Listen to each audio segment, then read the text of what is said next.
ધુવા ગામમાં લુહાર જ્ઞાતિના ગાંગુબાઈ એક સારા સત્સંગી બાઈ હતા.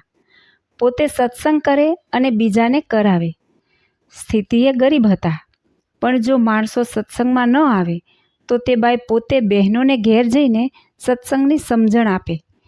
આપણને મનુષ્ય જન્મ મળ્યો છે તો સાર્થક કરી લેવો જોઈએ. નવરા થઈએ તો ભેગા બેસીને ગામના ગપાટા મારશું, તે કાંઈ સાથે ચાલશે નહીં. સારા નરસા કર્મ કર્યા હશે તે સાથે ચાલશે. જેમ અન્ન શરીરનો ખોરાક છે, તેમ ભગવાનની પૂજા કરવી, ધ્યાન કરવું, ભગવાનના નામના જપ કરવા તે આત્માનો ખોરાક છે. વહેલી પ્રભાતમાં વાતાવરણ શાંત હોય ત્યારે નિરાતે એકાંતમાં બેસીને ભગવાનનું ધ્યાન કરવું. ભાગ્યશાળી કોણ કહેવાય ખબર છે? આ જગતમાં જેની પાસે ઘણા પૈસા હોય, ગાડી અને બંગલા હોય, પુત્ર પરિવાર હોય, તેને જગતના જીવ ભાગ્યશાળી માને છે. પણ સાચી હકીકતમાં સત્સંગ કરે છે તે જ ભાગ્યશાળી છે. એવી સરસ મજાની સમજણ આપે. એમ કરતાં કરતાં ગામમાં સત્સંગ વધતો ગયો.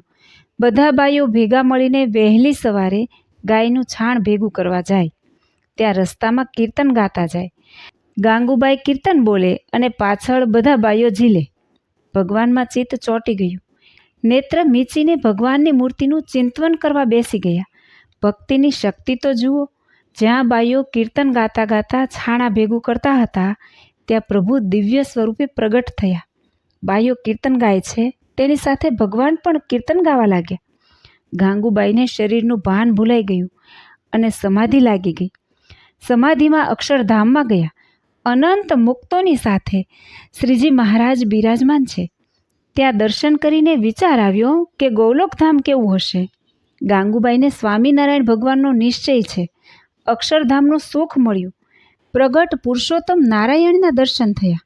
છતાં પણ એમના હૃદયમાં એમ વર્તે છે કે ગોલોકધામ કેવું હશે.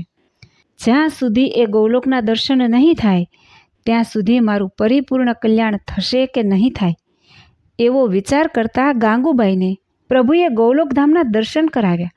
ગોલોકમાં વિરજા નદીના કિનારે ગોપ ગોપીઓ સાથે શ્રી કૃષ્ણ ભગવાન રાસ રમે છે, એવા અલૌકિક દર્શન થયા. ત્યાં ફરી વિચાર આવ્યો કે વૈકુંઠધામ કેવું હશે.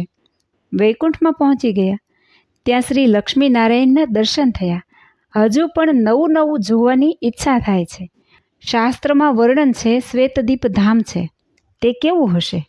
શ્વેતદ્વીપ ધામમાં પહોંચી ગયા. ત્યાં શ્રી વાસુદેવ નારાયણના દર્શન થયા. પછી વિચાર કર્યો કે બદ્રિકાશ્રમ ધામ કેવું હશે. ત્યાં જઈને અનંત ઋષિમુનિઓની સાથે શ્રી નરનારાયણ ભગવાન વિરાજમાન થયા હતા, તેમના દર્શન કર્યા. આવા દર્શન કરીને સમાધિમાંથી જાગ્યા અને બધા બાઈઓને આ દર્શનની બધી વાત કરી કે હું અક્ષરધામમાં ગઈ હતી. પછી ત્યાંથી ગોલોક, વૈકુંઠ, શ્વેતદ્વીપ, બદ્રિકાશ્રમ બધા ધામમાં મેં ભગવાનના દર્શન કર્યા.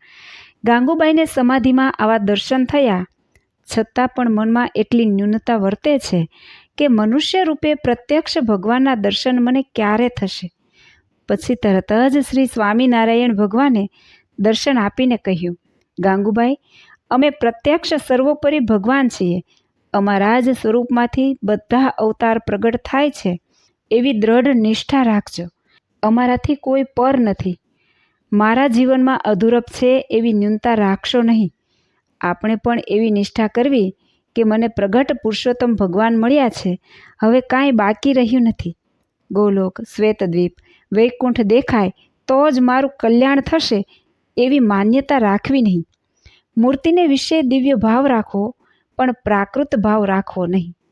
જય શ્રી સ્વામિનારાયણ.